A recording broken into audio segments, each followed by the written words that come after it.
Broadcasting live from our New England studio, Solutions Review is proud to showcase Druva in the Solution Spotlight, an inside look at enterprise technologies. I'm Doug Atkinson here at Solutions Review, and welcome to the Solution Spotlight featuring Druva, and focused on strengthening Microsoft 365 security for cyber resilience. According to the Microsoft Digital Defense Report of 2024, human-operated ransomware attacks have surged by nearly 3x, a clear warning that today's threat landscape is more aggressive, more targeted, and more persistent than ever. As organizations deepen their dependence on Microsoft 365, Entra ID, and Dynamics 365, your data becomes increasingly distributed and vulnerable.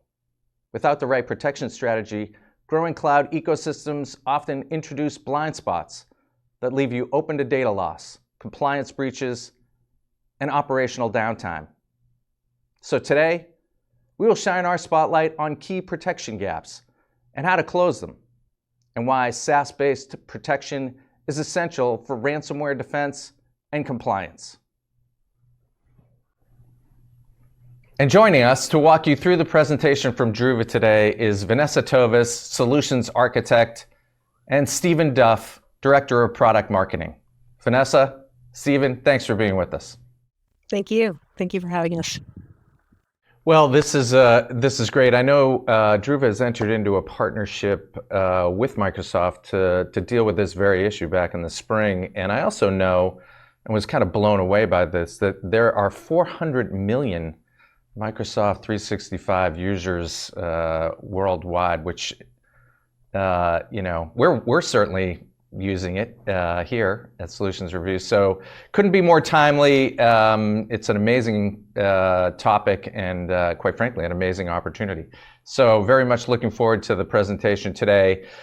Before we get to that, however, I will set everybody's expectations that we'd love to have a Q&A after. And if you have any questions, by all means, submit them to us through the chat function, and we will gather them up all here. And after Stephen and Vanessa are all done, I will jump back in and we'll have a little bit of a rapid fire question and answer period.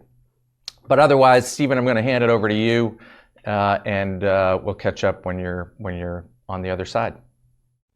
Perfect. Thank you, Doug.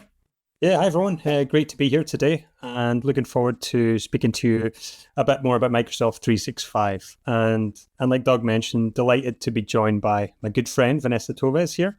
Again, just to let you know, again, we've done a few of these together, me and Vanessa, and again, she's got more knowledge on Microsoft than I'll ever have. So again, it's really useful having this resource with us today. So yeah, looking forward to this, Vanessa. Yeah, absolutely, Stephen.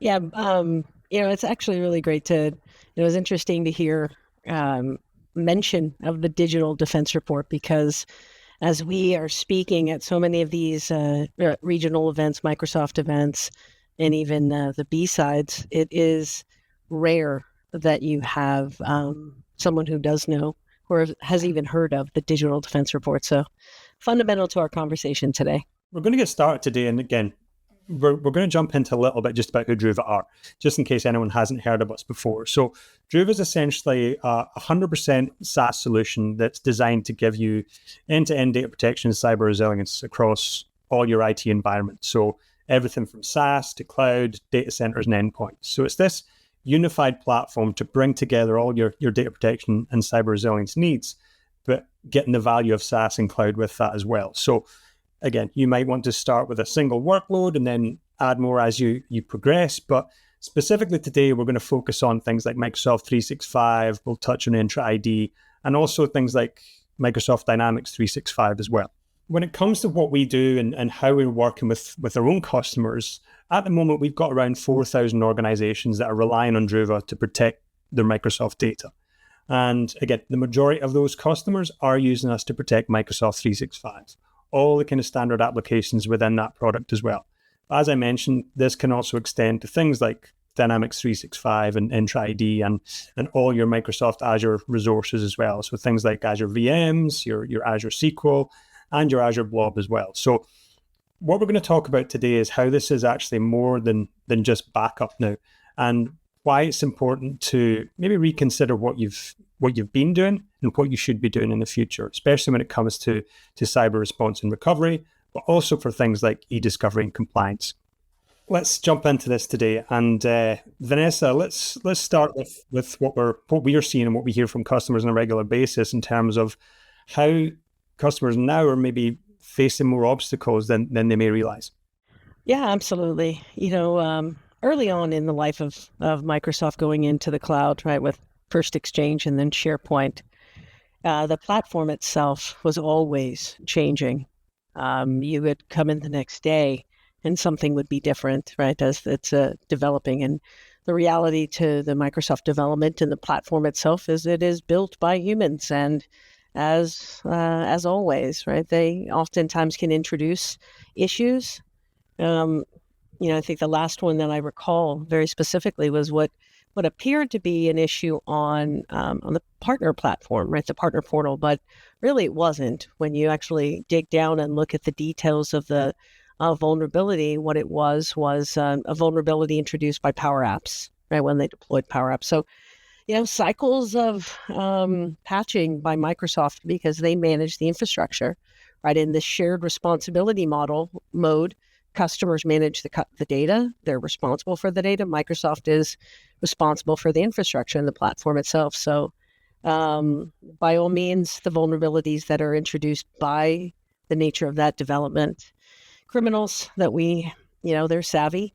They're doing things, and the Microsoft's cloud data is a lot more of a target today than it ever was, and it will continue to be so.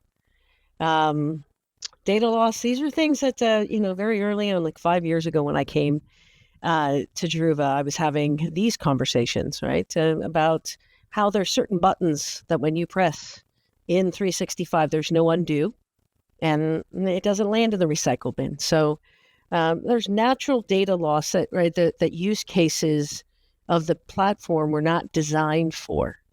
And today, the user data footprint is, you have to look at it holistically beyond, you have to look at things like how configuration matters. Most people don't know, well, the majority of the time, your Exchange Online is configured to store your attachments in OneDrive, right? Which means without OneDrive, your email is not whole. So there's a lot of aspects that customers are faced with. They oftentimes just, they just either don't know or they're focusing maybe on one particular aspect of it. So, yeah. Yeah, and I think it kind of ties it together in terms of some of the things we mentioned at the start is when you bring all this together and some of these challenges, what we see now is that the Microsoft data you have is under attack more than ever. Correct. It is. And, statistics, we really don't have to look very far. We really try and get most of our data from Microsoft reporting, Microsoft security reports. So oftentimes a lot of this data comes from, that you see out there comes from Microsoft. So. Yeah, I think that first one there is just shows you the kind of scale that these things are happening at as well. I mean, 600 million on a daily basis actually shows you how good a job Microsoft are doing. But these things, they do start to escalate. And again, we're going to touch on how we can sort of talk about this and how we can address these going further. But again, bringing it back to what Doug mentioned at the start, and arguably one of Vanessa's favorite pieces of content that lives out there is the Microsoft Digital Defense Report. And Vanessa, do you want to touch on this in a bit more detail and just kind of talk about the background of this as well? Yeah, absolutely. The Digital Defense Report's released usually every October, and last year was the 5th year. What you'll find it is absolutely part marketing, right? Talks about the products that they have, the licenses, but it also really highlights the threats that they had faced the prior year and what they were doing to thwart those, right? So when you look at things, and especially we'll really frame this around Microsoft 365, because of course the threats go beyond just that data. The story is very straightforward. Customers are using AI. They're starting to invest in Copilot, but also these criminals are also using AI. They're using AI to make the target smaller. right? Which means they're trying to avoid detection. And when I go speak at these B-sides conferences, those are the regional security conferences. They're the ones that are talking about a dwell time of the, high 100 days, like 180 to 230 days. So when these criminals, during that time, there's a lot that these criminals are doing, right? They're harvesting these credentials. They're starting to change things on the back end. And then they're creating these tenants in Microsoft, right? Microsoft has tried to, had over the last year, really clean up a lot of tenants, especially these developer tenants. But these criminals are actually putting malicious files in SharePoint because they know they can, right? They understand this platform probably just as well as I do, but they kind of use that to go a little different direction. But once they drop those files in SharePoint, they get the links to those files, and then they attack other Microsoft Teams users. So not only is the data in the tenant under attack, but also the tenant itself is being used as part of an attack, right? So the digital defense report, it definitely highlights a lot of things that we need to keep our eyes on. We need to understand what is involved, right? What's at stake here. So, yeah, and I think a bit of advice for anyone who is on today is like, please go and sort of search this out for yourself, because it's a really useful piece of content that can be shared internally as well. So please check that out. It's quite timely as well. Like you mentioned, all these things are highlighted in the defense report, but we talk about all these different types of attacks. And what we're seeing now is how some of these attacks are pivoting from the traditional targeting just the endpoint, and now maybe moving towards the cloud and hybrid cloud environments. And this is a more kind of recent example that we've seen, and the kind of Storm 0501 threat actor here. So Vanessa, do you want to touch on this and how this is showing the sort of progression of these attacks going forward? Yeah, as Microsoft, companies like Microsoft, right, these platform owners are trying to really implement and utilize more security, native security in there. These criminals are going to try to come in from every way, right? Typically, you'd find it was like a malware on the laptop, desktop. In this case, that wasn't the case, right? They harvested, they bought credentials, stolen credentials from another. I don't even know what they're. It's not ransomware as a service, but basically they steal credentials, and so they got these credentials. They entered in, and their path of attack went both to the endpoint, like stretched all the way down to the endpoint, the user data on the laptop, desktop, and even into the cloud, right, into the OneDrives. So you're having to protect more than just your perimeter, more than just the laptop, more than just your cloud data, right? This is where it ultimately doesn't matter where the attack comes in. Is at the end of the day, what are they doing to the data?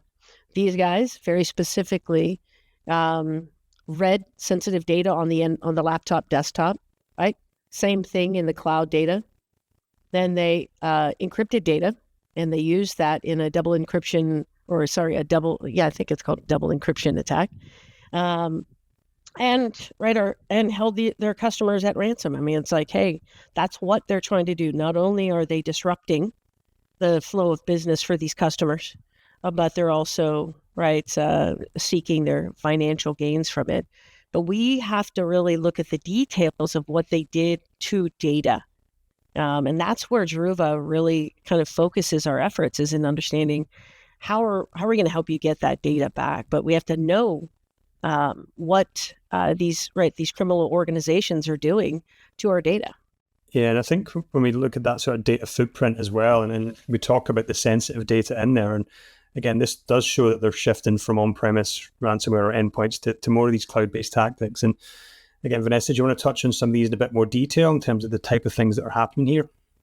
Yeah, I think in this we have to also, this is what I mentioned, the consideration of the user data footprint. So my data, for me as an individual in an organization, is on my laptop, it is on my OneDrive, it is in my email. Those are the core fundamental storages for where companies allow users to have data that they create, and with that, we have to see what these criminals are doing, which is they're looking for sensitive data. And we have to realize that even if you use OneDrive, right, your company may use OneDrive, That doesn't mean that your employees, your users aren't saving something locally. I mean, you go into an email and you click download to read something, right? Someone downloads a file.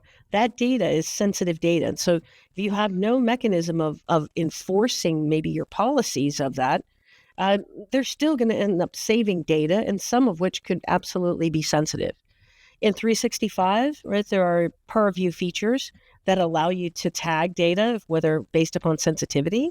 And a lot of that is dependent upon, one, your license, two, the configuration, right? Whether those assets are labeled manually or dynamically, and your enforcement of that. So, but we have to look at truly the impact to this data, and with that being encryption, because Microsoft always also, right, talks about, and I think we have this maybe in our next slide, what happens to the data in these attacks with encryption very specifically. So tying it back to what we said at the start is, again, backups do really matter for Microsoft 365. And again, they're more important now than just having the backups for the sake of it. It's actually the value you can get from these, and it's providing more and more sort of use cases to be built on top of these backups as well. So traditionally, it was just, okay, we need something for operational recovery. But again, what we're seeing here is the different types of use cases that we're trying to solve for here for organizations where they're looking to solve some of these challenges that we've highlighted in the defense report. And again, Vanessa, from your experience, you want to kind of bring in what you're hearing out there as well, and from speaking to people and attending these type of speaking sessions as well. Yeah, this really does identify some of the core and critical things, and really, in some cases, lack of collaboration. What I mean by that is that there are legal requirements, there are compliance requirements, there are cyber requirements of recovery, and there are everyday, requirements from. So an organization has more need of that data protection above and beyond that of a cyber incident. I mean, oftentimes we really focus on that because that's what's happening. But the use cases, once again, of data loss and what's native to the platform, right? What comes with your E3 or your E5, and the fact that even with those E3 and an E5, you don't get a different platform between that. You just get maybe additional storage and additional features, but it doesn't change the fact, certain things. So with organizations, especially as an organization grows and you have more formal departments like risk management that help to drive compliance, or even the needs of legal hold very specifically. Organizations are looking and facing different things. Legal hold very specifically, I think, has more impact of the simple question of what do you do with user data when they leave the organization, and you have to maintain that data for X number of years, right? For whether it's legal cases or just compliance in general. So yeah, there's a number of needs across the board for data protection. So yeah, and I think just tying it back to one of the things we mentioned earlier as well is around the shared responsibility model. And again, there's still a lot of people out there that just believe that Microsoft have everything protected for you. But again, as you mentioned, they're responsible for protecting the infrastructure itself, but not the data. That's on you as a customer. So all the things we can see on the screen here, things like accidental or malicious deletion, ransomware, deleted user data, that's all on you as a customer. You need to ensure you have something in place to mitigate for all of these things. So it's a really important piece. And again, it's more than just a backup. And because of that, we were sort of chatting internally is how can we get this across to organizations? How can we make them understand this as well? And I think it was around about a year ago now, Vanessa, where we introduced this idea of our cyber resilience maturity model here at Druva. And what this did was try to highlight for organizations where their potential gaps might be within their cyber resilience strategy. And what we've got here, and you can see on screens, is we introduced this model with 5 different levels. And the idea here was to help organizations try to increase their cyber readiness. And by looking at each of these different levels, you ask yourself, as an IT team or as an organization, do you have the ability to implement all of these different levels? Like, what would you do in these scenarios? Can you do it? Is there gaps here? And I think what this did was it's been really good because it's made people think in a different way. Instead of just having a conversation and say, hey, are you taking backups? Somebody says yes. It's not just about the backups, it's about clean recovery, which we're going to come on to in a bit more detail further on here. But from your point of view, Vanessa, what do you think's been the value of this in terms of having these initial conversations? I think that's the word, conversation. It's rare that we have our conversations with customers just be about, do you back up do you back up OneDrive? That's really no longer the case. And we find that customers kind of can come to us at different places. So it's also helpful for us to understand where they are and how close they are to being able to be, in their cyber readiness. So visually it helps because we start the conversation of, this is what our customers are aiming towards, right? In our history of working with organizations large and small, there is this natural progression, and we just need to know where they are, what are their goals, right? Where do they need to be, and who is actually, what data that they need throughout this recovery. So I think that I've found that it's aided in the conversation because oftentimes it's easier for people they're more visual in general. So this sparks really great conversation about not just data protection, but data resilience. We're going to chat through some of these in a bit more detail here, but I think the first one is just about, obviously, like modern data protection, coping with some of these different challenges that we've seen. And at a very core level, what you need is something that's going to be fast, immutable, and resilient when it comes to your backups. And again, Vanessa, do you want to talk us through just what we mean by that and why there's value here for organizations? Yeah, I mean, the immutability aspect becomes extremely important. Microsoft has this documentation on their website about a systemic identity attack, right? Which means you're completely locked out. These criminals in the 200 days, 230 days that they were in there doing their reconnaissance, they pressed their button, and now you and your team are locked out. And that means they have control over your production data, but you need to have a mechanism, a backup, right? That says whatever they do, and whenever we get our tenant back, we will be able to utilize that data. They won't be able to touch it because it doesn't live and it's not controlled under the same plane as our production data. And organizations have dealt with that for many years, but most of the time, right, in the on-prem world, they had their own storage, so they backed it up locally, and then but even those backups that were local became part of an attack checklist. I think in one of the digital defense reports in 2022 was the first time Microsoft reported it was like 99% attempt to attack the backup. So you have to have, if you are backing up your data, you need to have an immutable copy of that data, which means no one can touch it. And that you also have to have features in your own or your platform that can assure an organization if you are attacked. And that attack is your credentials. It's your compromise of a credential. We have mechanisms to protect that data, it built into our platform, right? So that's the actual immutability of that. Nice segue to the next slide here, and because I think you raise a good point. It's about the backups are great. They need to be immutable. They need to be air gapped, but you also need to have the same sort of resilience for the actual backup environment itself. And again, you can see here just from some of the capabilities we have, what we call at a platform level, and the configuration that you have as a user that you can implement to add more sort of security to that platform to make sure that the backups are safe there as well. So Vanessa, I know you like this slide as well. So do you want to touch on this in a bit more detail? Yeah, absolutely. The first slide that you saw was about Druva and Druva's platform, right? So that we protect things beyond Microsoft 365, absolutely. Cloud resources like Dynamics and Salesforce and Google Drive, Google Email, but also in more of the enterprise workloads like AWS workloads or even Azure workloads.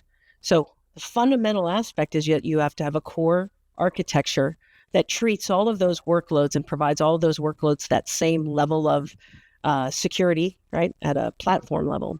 But then organizations, not all organizations are the same, which means they need to be able to configure their Druva backup, their Druva environment to match what they need, whether it's retention, whether it's some aspect of security. Very interestingly enough, you'd think that having all these pieces of security that everyone would use them, and that's not the case, right? Sometimes the smaller the organization, the less that they utilize features like geofencing. Our larger organizations tap into every mechanism that they have to secure that data. I'm not saying that not that all small companies don't do that. I'm just saying, right? But having these features, being able to configure SSO and use SSO while also having a break glass account, right? Being able to have every single audit trail of what an admin did as well as a user. And these audit trails become extremely important even from a compliance perspective. So early on, when I first got here, they were just rolling out, Druva was just rolling out and starting to change things like how we process a download. So if I have the right with our RBAC to download, which I can control who can do that, right? That's part of the security mechanism. And if I do download a user's mailbox, every one of those things will generate, you can generate a PST. We no longer just generate a PST on the fly. What we're doing is we're taking that PST, scanning that PST for any malware, and then we're generating that as a zip file. And we're holding that, and it's attached to the log. So not only have we heard our customers say we need that log, but we've heard our compliance departments say, we need to know what that user downloaded, right? What did that admin download? So many use cases that drive these mechanisms of security and control and retention, and to ensure that that data is not just there, but it's accessible to those who the organization deems needs to see them, right? Different segregation of users, where like Stephen might have access to everything, but I only have access to 5 out of 5,000 employees, something like that. But that's the flexibility that you have to have from a configuration perspective, because not all companies manage the same. So kind of leading on from this as well is that we talk about having the benefit of isolating your backup environment and your backups from production. And I think this slide here is a really nice way of highlighting the potential impact that has on your organization if those core credentials are compromised. And again, do you want to just talk through this for us, this knock-on effect and what it means for your organization? Yeah, I mean, I think that the threat actor, right, that Storm 0501 is a perfect example of that. I mean, that was just 2 weeks ago or 3 weeks ago, Microsoft wrote on that. It doesn't matter where the compromise enters your environment. It could be endpoint to cloud, cloud to cloud, right? Cloud to your local network. Very specifically, it is in this world of SSO, right? SSO, I think maybe we all know that it originated because organizations were starting, they had too many tickets about resetting passwords. Let's be honest, like that's the origination of that. And then it became more of an absolutely a mechanism of security. But now in this world where you have the potential for your environment, your SSO and those credentials compromising, you have that ability to reach into whatever you're connecting to SSO. That's the reality of these accounts, right? And the management and the integration. You look at Siemens. Siemens had customers who had deletions of devices, right? That was like a year ago. ServiceNow, exfiltration, Microsoft 365, data, right? OneDrive, SharePoint, deletions, encryptions. So that exposure and that compromise of a credential has an impact. So you have, even with your backups, like what Microsoft was reporting, 99% attempt to attack. So when you have this type of integration and you have the world of Entra, and I'm using this account, my admin account, to access other things, you have some exposure that you have to plan for. And that also means you have to plan for what your vendors are doing. And I think that might lead us to our possibly our next slide, right, of the acts and the actions that your vendors that interact with you, what their responsibility is to you to say that I'm pulling data out of your tenant, out of your environment. This is how I'm going to secure your data. So, yeah, because it's actually when we're talking here about like what you mentioned here about the issues of ransomware and sort of compromised credentials, and what it's leading to now in terms of backup is a lot more complex recoveries, because what you're looking for is not just the ability to restore a backup, it's making sure that you can actually restore clean data in a sort of time sensitive fashion. And Vanessa, I know this is something you're passionate about as well, is actually talking about the importance of time sensitive data versus just sensitive data as well. Yeah, I think we've all heard about sensitive data, right? There's even, right, there's policies and compliances that organizations have to have in place to see who can access sensitive data. But that word time sensitive is not often brought up in our conversations enough. So as a solutions architect, I would go build solutions for engineering companies, construction companies, legal firms, right? And when organizations kind of bought into this world of Microsoft 365, they also started investing in building solutions. So they're replacing manual processes that their organization is dependent upon, but they're also moving time-sensitive data and assets. So I'll use the project one, right? I had a construction company, and they would spend months and countless resources building a bid package. This is just one example. And that bid package is due on Monday, next Monday, right? It's a hard date. If they miss that 12:01 p.m.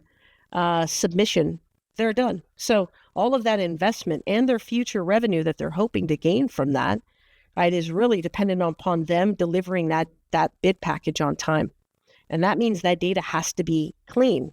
So if, as an organization, if I have no backup and we've been attacked and that data has been encrypted, deleted, modified, whatever it may, right, altered, what do I have to deliver? I'm going to have to go through every single one of those assets, and hopefully I have everything I need for that bid package, right? And this kind of comes to that concept of also Microsoft, and I think it was the first reporting of this was a 16% pairing. So we have to understand the impact of what these criminals are doing to the data. There's a pairing of encryption and exfiltration, right? So, and we also look at that over a period of time, that encryption isn't just like a big sledgehammer, that it's can be little encryptions over time. And when you look at that, there is not necessarily just any one prior point of time for an entire organization that they could recover to if they had backup. So we introduced this feature, and we started it on the laptop desktop of the curated snapshot. And it's about recovering the right data, right? What I mean is the last known good, clean file.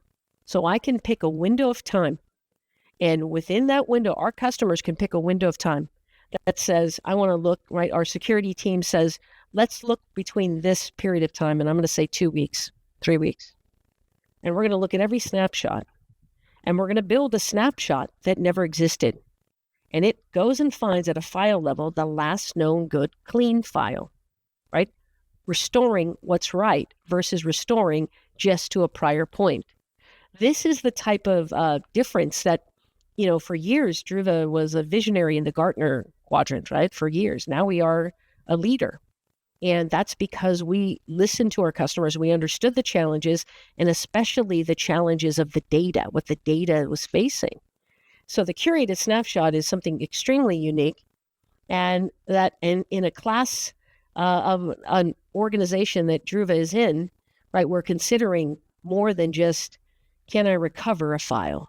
Can I recover the right file, right? So there's a nice sort of visual here on how we can explain this to people as well to help you understand what this really means for you. And again, Vanessa talked about this. It's about getting clean data, but what it does, it's saving you time and, again, a lot of man hours within the organization, because previously you would have to try and do this manually. And as Vanessa's highlighted, a lot of the cases where this has been going on over a long period of time, where they start sort of impacting data for a number of days. We talk about the dwell time. So you might have to go back maybe like 100 or 200 days to find the last known complete snapshot that has clean data. And I mean, I don't think any organization can rely on data from 200 days ago, part of a kind of ransomware strategy. So what this really does, you can see here, is like Vanessa mentioned, trying to grab the last known good file before corruption, and then creating this new version of a snapshot that never existed before into this single curated snapshot. So it's minimizing that data loss. And again, it's doing it in the speediest way possible for you to get back up and running. So yeah, that's perfect. And if you think about, Stephen, that example I gave of that bid package for a construction company, right? It could be a mergers and acquisition package, right? It's the same thing, is that they have to be able to rely upon this data that they're given back.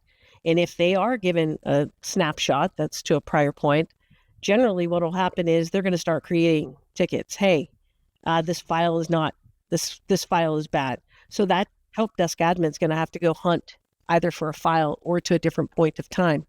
And that will continue until the user believes they have everything. That, there's no mechanism in SharePoint or OneDrive or on your laptop or desktop that says, yep, everything's good. It's like it was before. So this is what we're doing. It's that recovery of the right data. So yeah, and I think it's, again, when you consider what you have in your IT environment now, we talked about all the different type of workloads that we protect, but obviously every organization now has a number of integrations that they work with alongside their data sets as well. So again, we're going to highlight a couple here just specifically around sort of Microsoft Sentinel and Security Copilot, and how using Druva and these integrations as well, how you can add more cyber resilience to your infrastructure to try and defeat some of these cyber threats as well. So again, these are fairly recent updates that we've made, Vanessa. So can you just talk us through exactly what we're doing here as well? Yeah, not everyone subscribes to everything Microsoft, but there are organizations that by all means use Sentinel and in their security posture, right, in their management. So being able to ingest all of our logs from all of our workloads, being able to ingest alerts that identify, what objects, and allowing that data to interact with Sentinel. That was a huge part of our commitment when we really did a part when we started heading down more of a strategic partnership with Microsoft, was to say, okay, how are we going to provide this data to you, to your customers that do this? Azure and backing up workloads in Azure and backing Microsoft 365 and Dynamics. So part of our commitment to Microsoft as a partner for theirs is to invest in that to where their customers need to use this data. So you back up your data with Druva, and all of those key pieces of information can be ingested into your Sentinel. So this is really part of the broader play we have here. And again, we talked about backup, with the importance of that, and we talk about clean recovery as well, but it's also about what you can do to try and stop this at the source as well. So using things like AI and ML to help with threat detection and try and find out these data anomalies early as possible. And we talk about incident response. How fast can you respond to an incident once you've been aware of it as well? So Vanessa, again, incident response is something you've spoken about an awful lot, but in terms of the data anomalies, can you just talk us through this and how this really helps to streamline investigations as well? Yeah, absolutely. Organizations, they invest in licenses. They invest in licenses for collaboration and also Sentinel, and they might also be investing in licenses for like CrowdStrike to monitor your endpoints, your laptop desk, right, your devices. But there's no data anomalies. So there's alerting on like user behavior in 365. I can create that. That's called things like the impossible travel. Vanessa logged in Jacksonville, Florida, and 5 minutes later, she logged in from Sydney, Australia. Not possible. What Druva has built and what we started building, once again, right, we started building this on the endpoint with our endpoint data protection, the user data, and then formalized that, made that a better product, and then really expanded that to all of our workloads. but it's what the data is telling you, right? Every user has a profile of what their data does. Like, I'm a creator of content, so I create something, I work on it for a little while, and then I probably don't touch it, after I deliver it. I might maybe bring it up in a year from now, but ultimately that profile of data can and should be used as a signal, right? This is where data anomalies of what Druva is doing with your metadata. It's like metadata about your data that Vanessa normally, right? There's some high level of deletions going on. There's some encryptions that are going on. Remember what that Storm 0501 threat actor does. They encrypt on the endpoint. They encrypt in the OneDrive. So one of the questions that I get asked oftentimes if I get on a call is, how long would it take to recover our data, all of our data? And I'm hopeful that if you can utilize as an additional signal for your security team, right, what is happening to your data, that we can lessen that potential dwell time.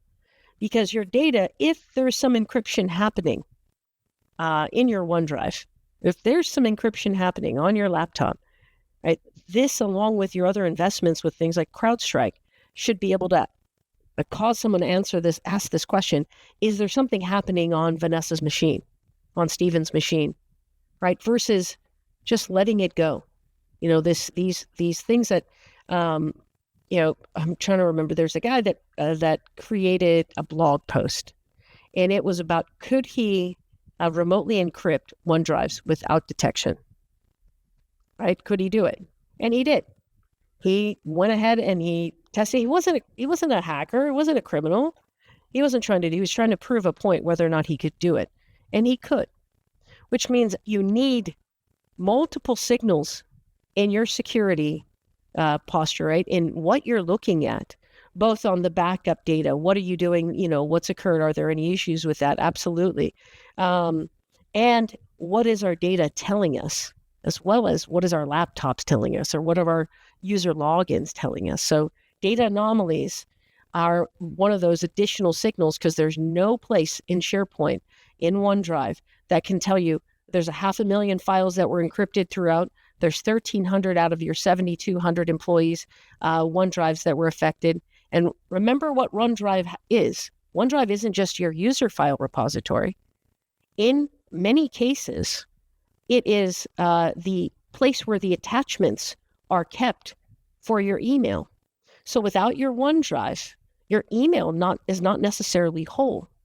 So we have to utilize these data anomalies about what our data is telling us. And basically, for our customers that have been backing up for years, they build this pattern down to an object, to my laptop or my OneDrive, right?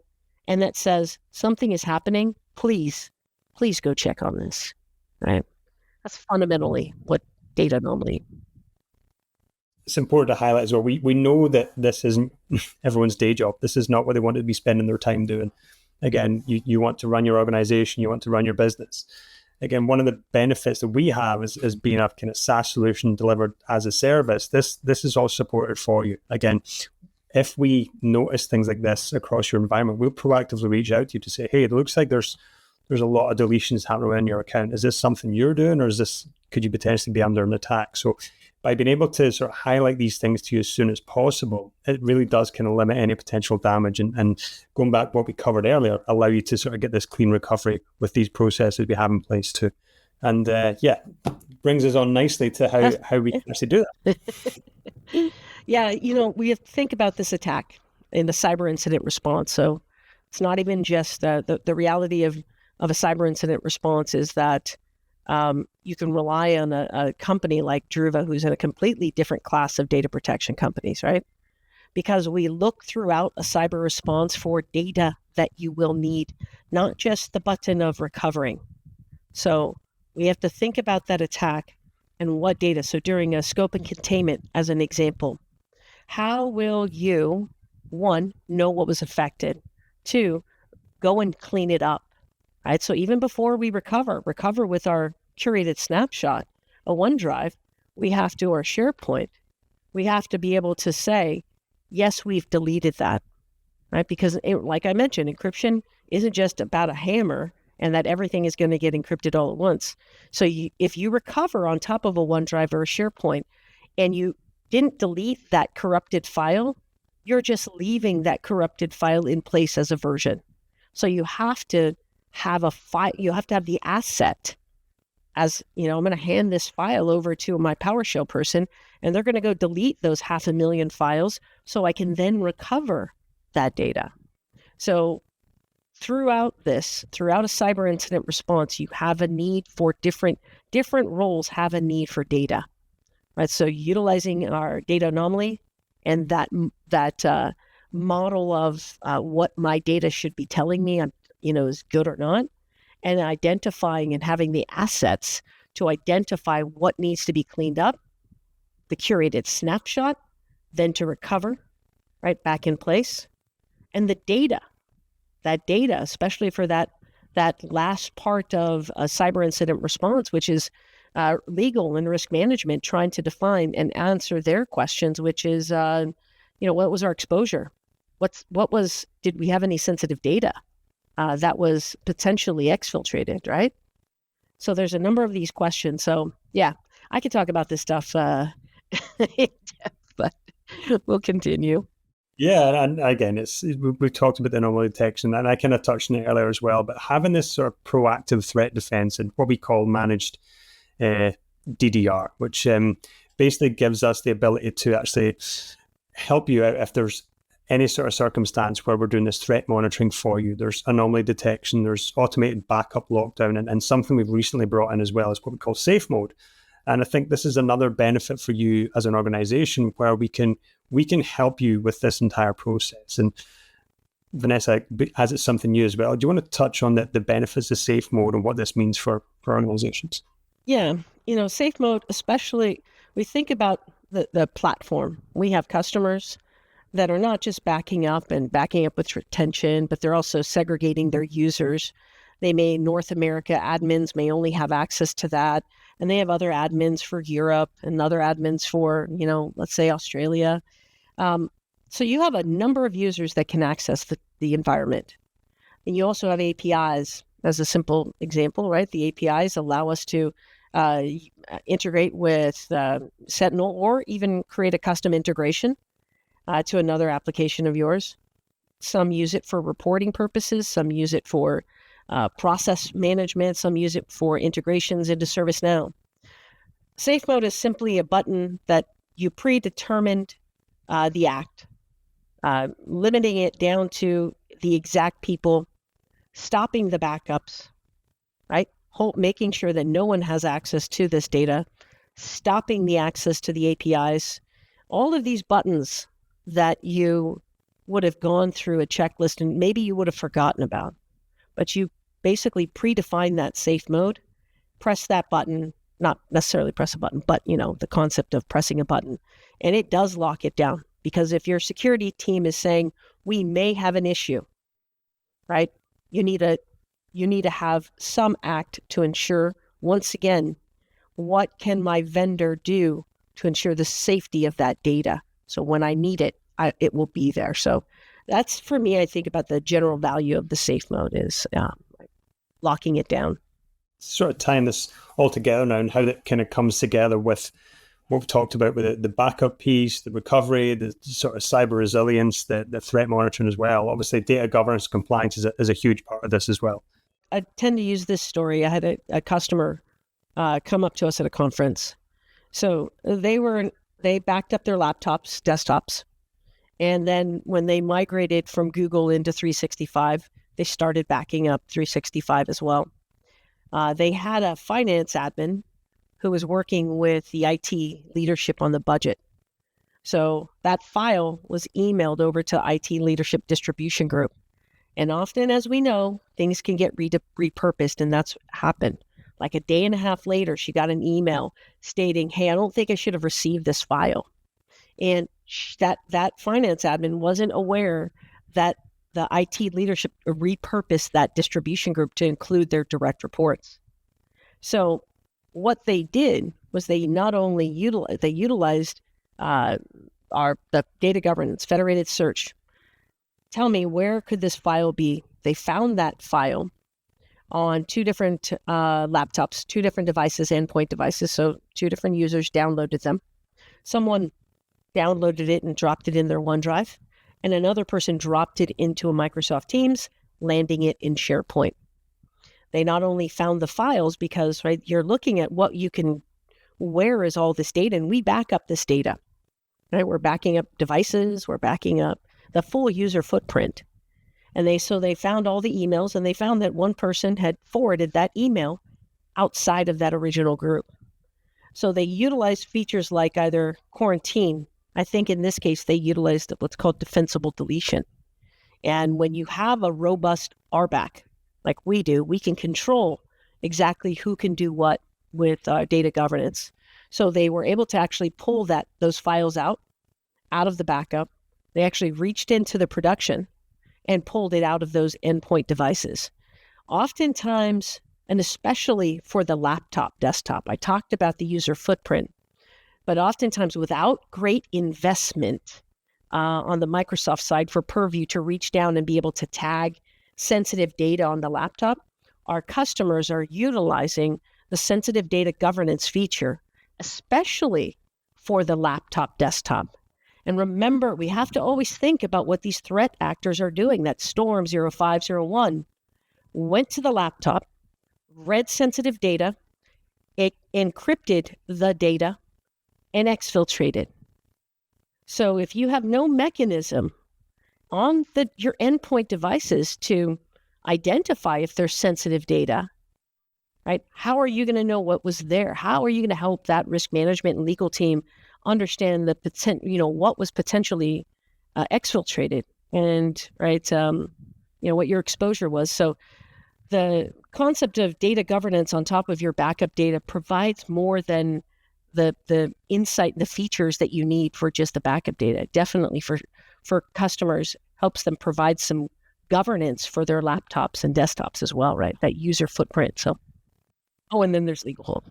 I think it is really important to consider all these things. And again, we want to tie this all together and say, like, this is really what our advantage is for Microsoft 365 and some of the other workloads we've mentioned is, again, if you want to take anything away from today's session, is like, consider the fact that we've got this always on air gap protection. It's the backup data itself is isolated from your production, and it's isolated in this sort of different backup environment that's also locked down for you as well. And you want to focus on not just recovery, but you want to focus on the ability to do fast, clean, and granular recovery as and when required. And if you are out looking for a backup solution or a data protection solution, you really need to be looking for things like built-in ransomware and threat defense as standard now, because this really is what you're going to need going forward. And obviously on top of that, like Vanessa's just touched on, when it comes to things like long-term retention, compliance, governance, e-discovery, that should also be part of your package as well, because again, there's so much value there in the backup data as well. And there's so many things that can potentially go wrong if people get in and again, exfiltrate some of this data and trying to delete it or get access to it when they shouldn't have it. So these are all advantages that we can offer.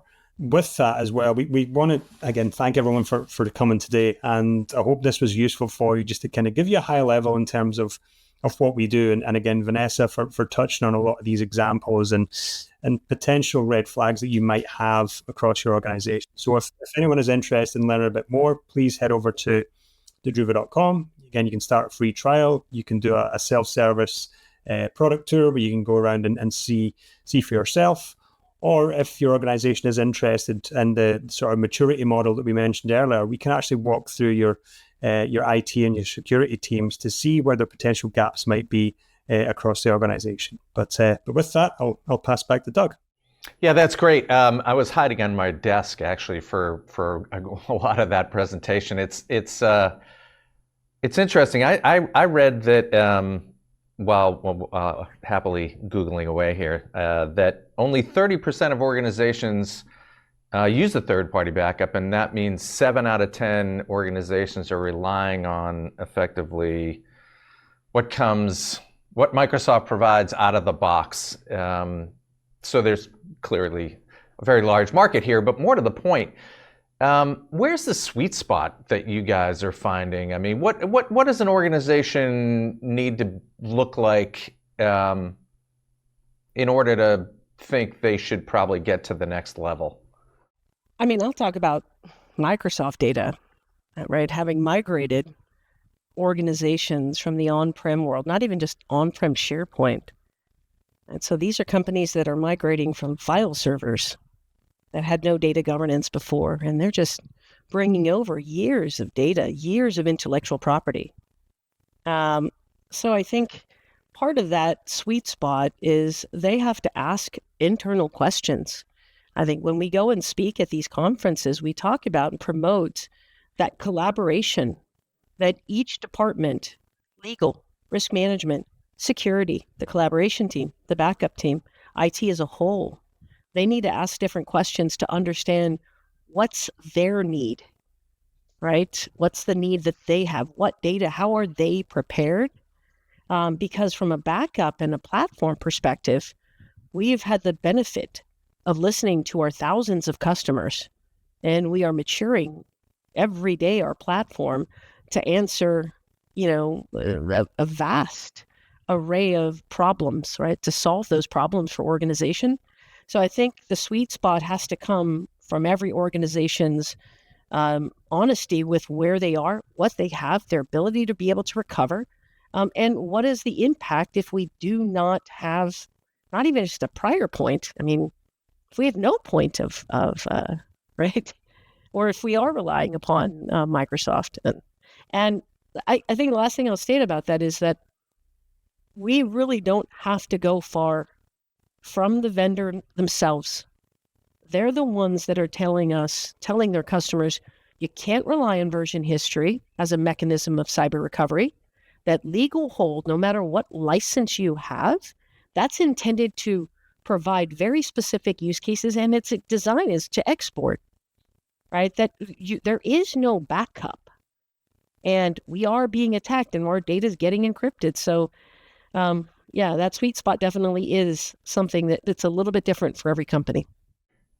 Well, Stephen, I'm curious about where you're finding people. Are they coming to you having realized they're hacked? Are they coming to you thinking they might have been hacked? Are they coming to you proactively? I mean, where do you find most organizations? Is their hair on fire, or are they more out in front on this sort of thing?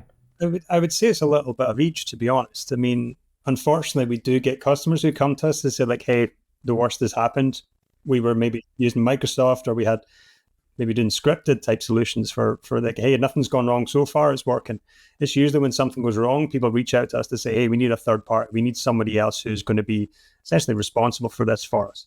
And again, with things like we mentioned, the digital defense report, all the things you see in the news every day, this is front of mind for everyone. So people are having more internal conversations to say, like, hey, should we be proactive about this? How can we actually improve what we're doing? And again, we mentioned with the maturity model there, thankfully a lot more organizations now are thinking about this and trying to identify gaps they might have and get ahead of this, because again, it's unfortunate to say, but it's more a matter of when things are going to happen now in terms of if. So yeah, everybody has to be prepared for this. And if you can try and get in front of this as soon as possible, it's going to put you in a better place when the inevitable, unfortunately, does happen. Yeah, Stephen, Vanessa, this was a timely event. We couldn't be happier that you were here and presenting this. Clearly, it's something that everybody should be thinking about. And if you are one of the 7 out of 10 who has not taken the next step, we would encourage you to connect with Druva and have that conversation. Have no doubt that it's easily implemented, and also you get to kind of walk through the many stages that you'll need to take in order to make sure that everything is covered, and ultimately you're not dealing with anything that's going to derail your business going forward. Because as we all know and can all see, this is only going to get more complicated, and you really do need that layer of protection that's seeing the sophisticated levels of attack and protecting. So again, thanks very much for being here. Great event, and best of luck for the rest of the year. Yep, thanks for having me. Thank you. Well, there you have it, another solution in our spotlight. We want to thank Druva and Vanessa and Stephen for that presentation, and we appreciate your attendance as well. Until next time, I'm Doug Atkinson here at Solutions Review. Thanks for watching. If your business would like to be featured in a future event, contact us today.